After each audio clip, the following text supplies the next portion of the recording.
పెద్దనా చెప్పండి, ఇప్పుడు ఎన్నికలు ఇంక 3 రోజులు సమయం మాత్రమే ఉంది, ఎలా ఉండబోతుంది అసలు?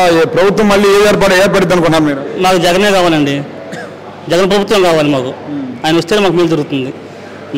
జగన్ ప్రభుత్వం ఎందుకు కావాలి? మాకు రైతు భరోసా డబ్బులు వస్తుందండి. మా పోతే మా ఆడవాళ్ళకి 18 సంవత్సరాల డబ్బులు వస్తుంది, 8 సంవత్సరాల డబ్బులు. మా అబ్బాయికి విద్యా జీవనం వస్తుంది. కాబట్టి మాకు ఆ ప్రభుత్వం కోరుకుంటున్నాం. ఇలాంటి మొత్తం నువ్వు చెప్పిన పథకాలన్నీ నేనే ఇస్తాను చంద్రబాబు నాయుడు, నమ్మండి ఓటేయండి అన్నాడు. ఓటేనండి, ఓటు కోసం అంటున్నాడు కానీ ఇచ్చేది లేదు ఆయన. ఇచ్చేది లేదు, 10 మాట చెప్పడం కానీ ఇచ్చేది జరగదు. అసలు ఇవ్వలేడు కూడా.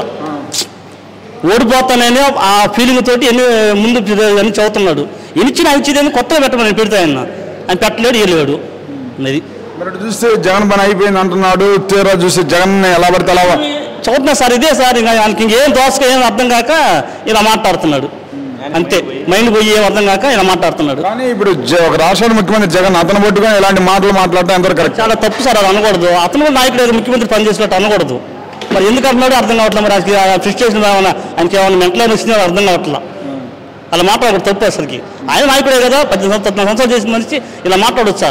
పవన్ కళ్యాణ్ కూడా నాయకుడే. మరి పవన్ కళ్యాణ్ చూస్తే మరి జగన్ నువ్వెంత నీ స్థాయి అంత అని మాట్లాడుతున్నాను కదా.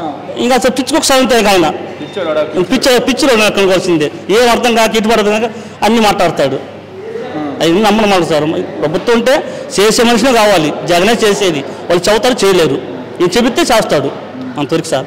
కానీ మరి ఇప్పుడు జగన్నే ఓడిస్తారని పాతానికి దొక్కేస్తాను పవన్ కళ్యాణ్. ఏం తొక్కేది మాటే, నేను అంత మాట అలా లేదు చేయటానికి. జనంలో ఉండాలి మార్పు, వాళ్ళ చేతి ఇద్దా అది సార్. చివరిగా జగనే గెలుస్తారు సార్.